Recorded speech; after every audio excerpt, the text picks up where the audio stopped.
नमस्कार दोस्तों, आज हम आपके लिए लेके आए हैं मैथमेटिक्स के कुछ क्वेश्चन जो एचएसएससी की परीक्षाओं में पूछे गए हैं। तो हमारा जो फर्स्ट क्वेश्चन है वो क्या है, देखिए इस संख्या की वैल्यू हमने इसके अंदर ज्ञात करनी है। तो क्या वैल्यू आएगी, देखिए इसका मान बताना हमने क्या आएगा। अगर किसी की संख्या जैसे कि कोई भी संख्या है, इसकी पावर अगर 0 है तो 1 के बराबर होती है वो। तो हमने इसके अंदर क्या यूज करना है, जो भी यहाँ पर 9 की पावर 0 है तो इसकी वैल्यू 1 बन जाएगी। ये 9 की पावर 0 है, इसकी वैल्यू 1 बन जाएगी।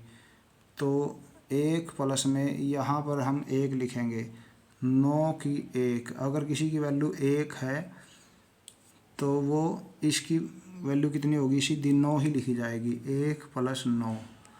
तो ये हमारा 1 प्लस 9 जो है 10 आ जाएगा। तो ऑप्शन डी इस क्वेश्चन का सही जवाब बन गया है। नेक्स्ट हमारा क्वेश्चन है, इस क्वेश्चन के अंदर एक परियोजना को 15 महिलाएं या 10 पुरुष 55 दिनों में पूरा कर सकते हैं। उसी परियोजना को पूरा करने के लिए 15 महिलाओं और 14 पुरुषों को कितने दिन लगेंगे।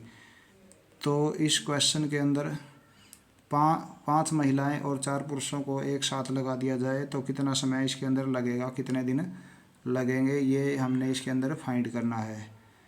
तो देखिए जो हमारा स्टार्टिंग में क्या दिया हुआ है, इसमें 15 महिलाएं हैं, ये 55 दिनों में पूरा कर सकती हैं इस काम को। 15 महिलाओं को यदि हम काम पे लगाते हैं तो 15 महिलाएं काम पूरा करती हैं। 15 महिला जो पूरा काम करेंगी वो कितने दिन में करेंगी, 55 दिनों में। और एक महिला काम को पूरा करेगी तो 55 को हम 15 से मल्टीप्लाई करेंगे।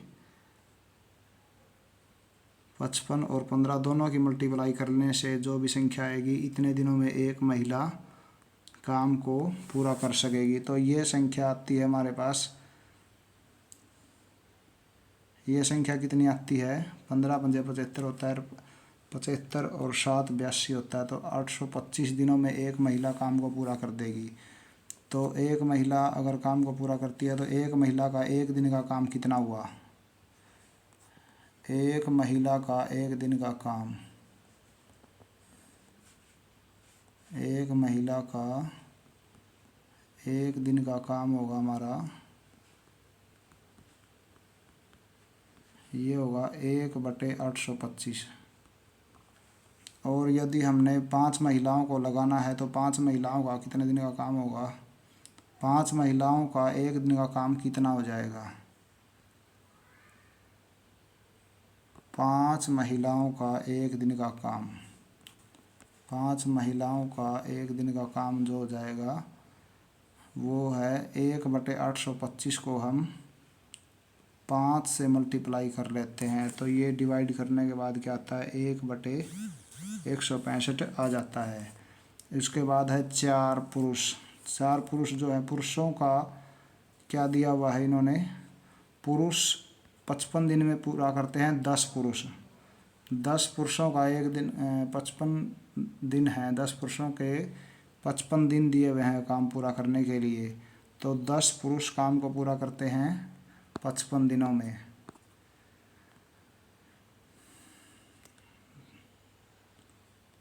10 पुरुष काम को पूरा करते हैं, कितने दिनों में पूरा करते हैं, 10 पुरुष काम को पूरा करेंगे कितना, 55 दिनों में।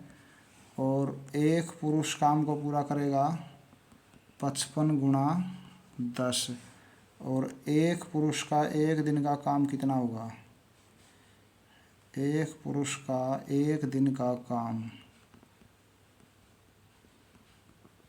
एक दिन का काम होगा, जैसे ये कितना आया है 550 आया है, तो इसको हम 1 के नीचे लिख देंगे, 1 के नीचे लिख देंगे तो हमारा आ जाएगा 1/550।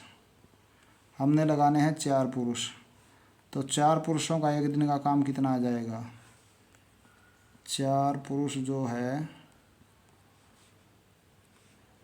4 पुरुषों का एक दिन का काम हो जाएगा 1/550 का 4 से मल्टीप्लाई कर देते हैं तो ये संख्या कितनी आ जाएगी,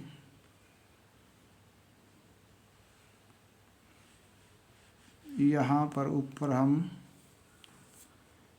जो भी है इसको हम 4/550 लिख लेते हैं।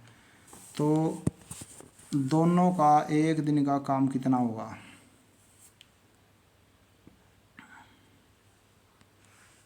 दोनों का एक दिन का काम 4 पुरुष और 5 महिलाएं सभी को एक साथ मिला दिया जाए, सभी को एक साथ काम पे लगा दिया जाए तो सभी का एक दिन का काम कितना होगा।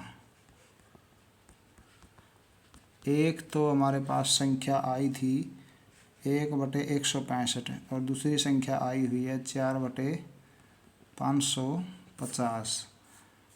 तो दोनों साथ लगा दिए जाएं तो उनका इतना काम बनेगा एक दिन में। तो इसके अंदर क्या होता है कि हम या तो इनका एलसीएम ले लीजिए या फिर दूसरा मेथड ये है कि इन दोनों में से क्या कॉमन आता है। इन दोनों में से 55, जैसे हम यहाँ 55 डिवाइड में हमने कॉमन ले लिया तो यहाँ पर कितना बचता है 3 और यहाँ पर कितना बचता है 10। तो हम क्या करते हैं आगे, 3 और 10 का एलसीएम क्या आएगा, जैसे हमने यहाँ लिखा है ये 3 और 10 का एलसीएम हम 30 ले लेते हैं तो 1 और 10 की मल्टीप्लाई और 3 और 4 की मल्टीप्लाई, तो ये हमारे पास 1/55 है और अगली संख्या हमारे पास आएगी 22/30। तो ये संख्या हम डिवाइड कर लें तो क्या बनता है, जैसे अगर हम यहाँ ये ब्रैकेट इसको हटा दें, इस ब्रैकेट को यहाँ से हटा दें तो हमारा क्या लिख सकते हैं, हम यहाँ पे मल्टीप्लाई लिख सकते हैं। तो 11 की टेबल्स में 11 दूनी 22 होता है और 11 पंजे 55 होता है और यहाँ से हम ये आ गया 15 आ गया तो 15 1/75 हो गया। तो सभी का एक दिन का काम जो है 1/75 हो गया तो सभी मिलकर उसको 75 दिन में काम को पूरा कर सकेंगे। तो 75 दिन हमारा काम पूरा करने का समय आ गया है। तो ये हमारा कौन सा ऑप्शन दिया हुआ है, देखिए इसके अंदर ऑप्शन दिया हुआ है ऑप्शन डी। तो ये ऑप्शन डी इस क्वेश्चन का सही जवाब बन गया है। तो यहाँ पर 75 आंसर इस क्वेश्चन का आएगा। तो नेक्स्ट क्वेश्चन कौन सा है, यदि किसी निश्चित धनराशि को 2 वर्षों का साधारण ब्याज उस धनराशि का 5वां भाग है तो साधारण ब्याज की वार्षिक दर क्या होगी। तो इसमें दिया हुआ है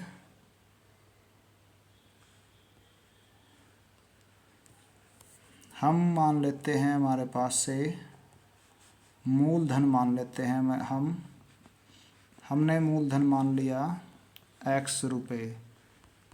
इसके अंदर 2 वर्ष का समय दिया हुआ है, समय क्या है 2 वर्ष। और क्या इसके अंदर वार्षिक दर हम मान लेते हैं अपने पास से R%।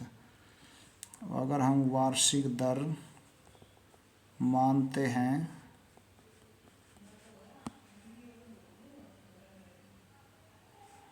R% हमने मान ली तो साधारण ब्याज कितना होगा, साधारण ब्याज जो है उसका फार्मूला है हमारे पास मूलधन गुणा दर गुणा समय और डिवाइड में 100।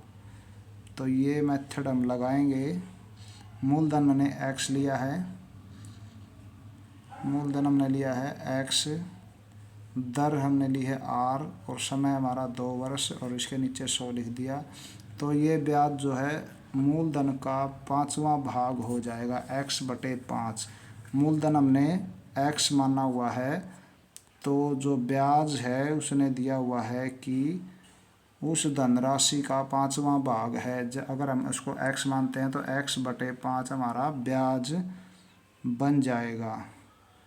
तो ये जो कैलकुलेशन बनेगी इसको हम देखते हैं।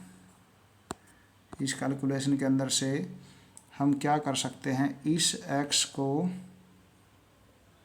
इस x से कैंसिल कर सकते हैं।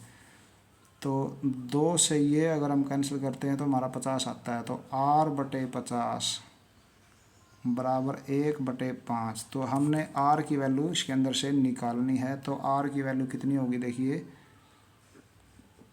जो 1/5 है ये 50 यहाँ से दूसरी तरफ लेके जाते हैं तो मल्टीप्लाई में जाएगा। 5 को 10 से मल्टीप्लाई करें तो 50 आता है हमारा।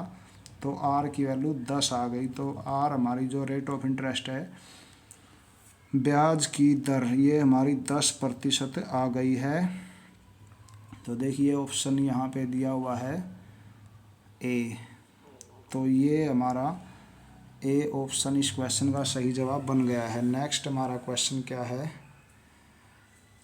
अगर लंबाई 5 सेंटीमीटर है, चौड़ाई 3 सेंटीमीटर है और ऊंचाई 4 सेंटीमीटर है तो घनाभ का आयतन क्या होगा। तो घनाभ का आयतन हमारा फार्मूला होता है, जो आयतन है घनाभ का उसके लिए हमारे पास फार्मूला है लंबाई गुणा चौड़ाई और गुणा ऊंचाई। तो लंबाई है हमारे पास 5, चौड़ाई है 3 और ऊंचाई है 4। सब की मल्टीप्लाई कर देते हैं तो हम 60 सेंटीमीटर 60 घन सेंटीमीटर हमारा आंसर आ जाएगा। तो ये हमारा ऑप्शन ए दिया हुआ है, ये इस क्वेश्चन का सही जवाब बन गया है। नेक्स्ट हमारा क्वेश्चन है, चिड़ियाघर में कुछ शेर और कुछ तोते थे। तो रक्षक ने 15 सिर और 50 पैर गिने। तो शेरों की संख्या इसके अंदर बतानी है। तो शेर कितने होंगे। तो शेरों के जो पैर होते हैं वो 4 होते हैं और तोते के पैर जो होते हैं वो 2 होते हैं। तो इसने क्या कहा, 15 सिर। सिर तो सभी का एक ही होगा। तो हम मान लेते हैं हमारे पास जो तोते हैं, तोते हम x मान लेते हैं और शेर हम y मान लेते हैं। तो सिर कितने हमारे पास 15 हैं। तो x और y दोनों के सिरों की संख्या हमारी 15 हो गई। ये हमारी फर्स्ट इक्वेशन बन सकती है। इसको हम फर्स्ट इक्वेशन भी लिख सकते हैं और नहीं तो हम इसको इसके अंदर से x की वैल्यू निकाल लेते हैं। ये हमारी आगे काम आएगी। इसके अंदर से यदि हम पहले ही x की वैल्यू या y की वैल्यू, हमने तो y की वैल्यू ज्ञात करनी है तो इसलिए हम यहाँ से x की वैल्यू फाइंड कर लेते हैं। तो x की वैल्यू होगी हमारे पास 15 माइनस y। हम इस y को दूसरी तरफ लेके गए हैं। तो ये हमारी फर्स्ट इक्वेशन बना के इसको हम रोक देते हैं। तो नेक्स्ट हमारी कंडीशन क्या है, पैरों की संख्या, पैर कितने हैं। पैर जो हैं, तोते के पैर कितने होंगे। तोते के पैर जो होंगे हमारे, तोते x हैं तो एक तोते के 2 पैर होते हैं। तो 2 गुणा में x कर लिया हमने। और शेर जो है y है। तो शेर के पैरों को हम 4 से मल्टीप्लाई करेंगे। शेर को हम 4 से मल्टीप्लाई कर देंगे तो पैरों की संख्या आ गई। तो ये सारे मिलाकर 50 पैर बन जाते हैं। तो ये हमारा हो गया 2x + 4y बराबर 50। तो x की ये वैल्यू हम यहाँ पर रख लेते हैं। x की वैल्यू हमारे पास है 15 माइनस y। तो जहाँ पर हमारा x है, यहाँ 2 के साथ में यहाँ पर हम 15 माइनस y x के स्थान पर लिख लेते हैं। ये हमारा 4y है आगे, उसके बाद 50 है। तो हमारे 15 दूनी 30 हो गया और 2y + 4y बराबर 50 आ गया। तो y हमारे कितने हो गए, इसके अंदर से 4y में से 2y माइनस कर लेते हैं हम।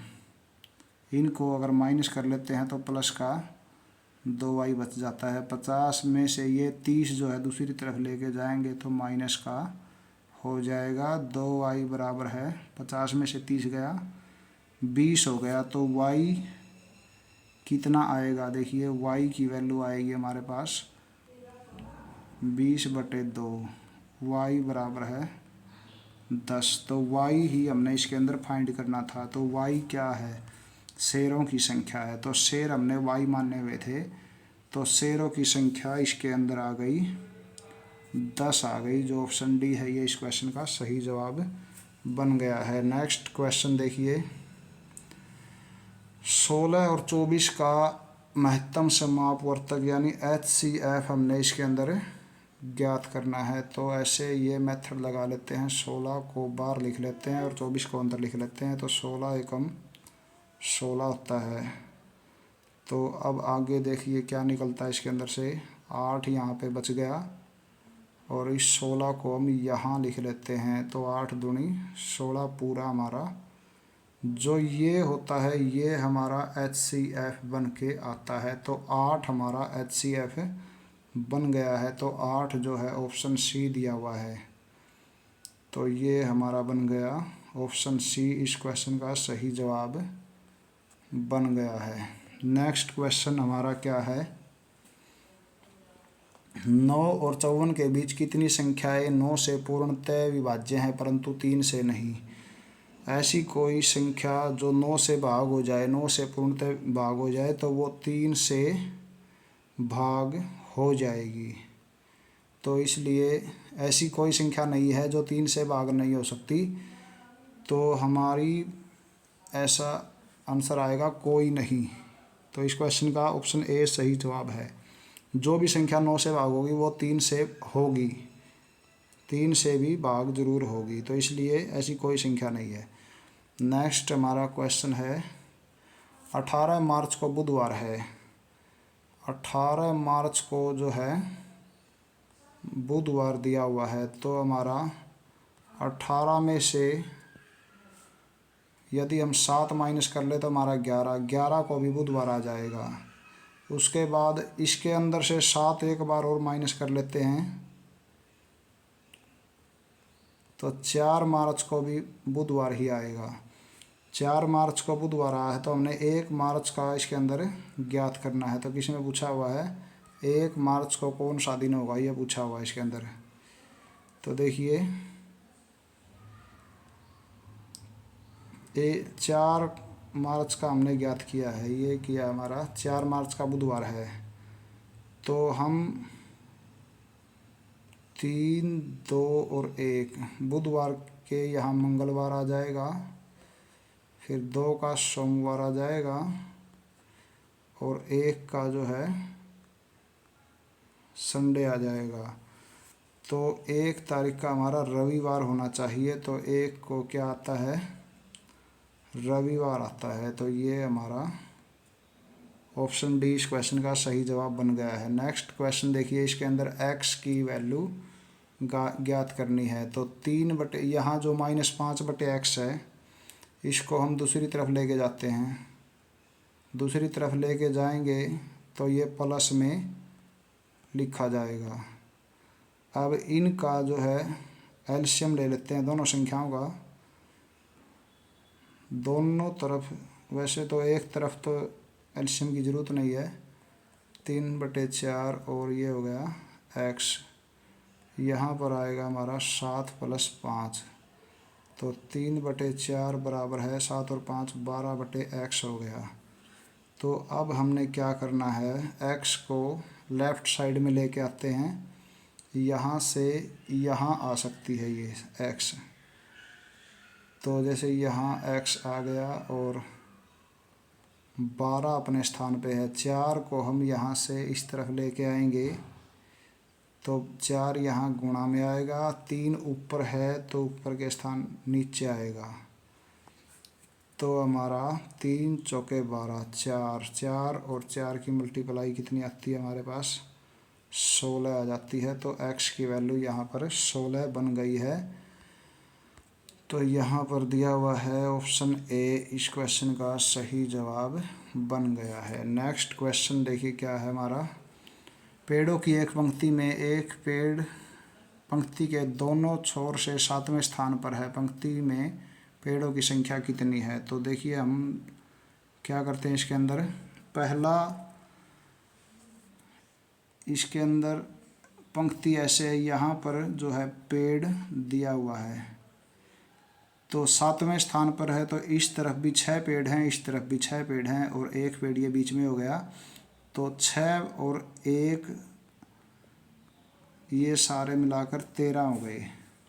ये एक माना हमने, तो 6 और 6 12 और 1 13, तो पेड़ों की संख्या हमारी 13 हो गई।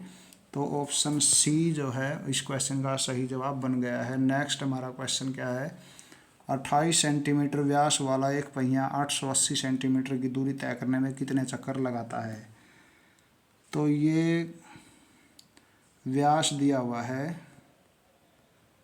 जो पहिया है पहिए का व्यास है 28 सेंटीमीटर। तो हमारी पहिए की जो त्रिज्या है वो कितनी हो जाएगी?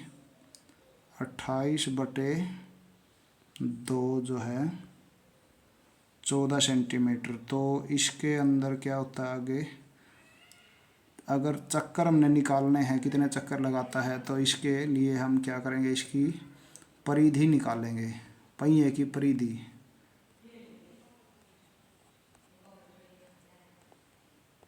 परिधि हमारी कितनी होगी? 2πr। ये हमारा मेथड है परिधि निकालने का। एक चक्कर जो है एक परिधि के बराबर होगा इसके 2 × 22/7 पाई होती है। पाई की वैल्यू हमारी 22/7 हमने इसके अंदर ली है। और आर की जगह हम क्या लेंगे, त्रिज्या लेंगे जो है 14 सेंटीमीटर। आर होता है रेडियस। तो 7 दूनी 14 हो गया, तो 22 और 2 सभी की मल्टीप्लाई होगी 88 सेंटीमीटर। तो इसकी अगर परिधि 88 सेंटीमीटर है तो एक चक्कर में ये 88 सेंटीमीटर को तय कर लेगा, कवर कर लेगा। तो इसने 880 सेंटीमीटर की दूरी तय करनी है। 880 जो यहाँ पे दिया हुआ है, 880 दूरी तय करने में कितना समय लगेगा, देखिए कितने चक्कर लगेंगे। चक्कर इसके अंदर ज्ञात करने, तो एक चक्कर में हमारी दूरी आई हुई है, ये एक चक्कर में हमारा 88 सेंटीमीटर आया हुआ है। तो चक्करों की संख्या ज्ञात करनी है, तो मेरे कितने चक्कर हो जाएंगे।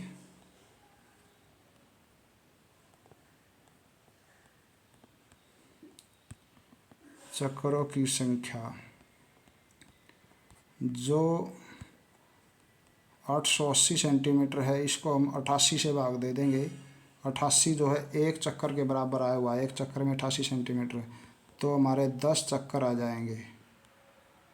तो 10 चक्कर ये पहिया लगाएगा 880 सेंटीमीटर की दूरी तय करने में। तो ऑप्शन बी इस क्वेश्चन का सही जवाब बन गया है। तो ये था हमारा लास्ट क्वेश्चन। अगर वीडियो अच्छी लगी हो तो एक लाइक ज़रूर कीजिए। धन्यवाद।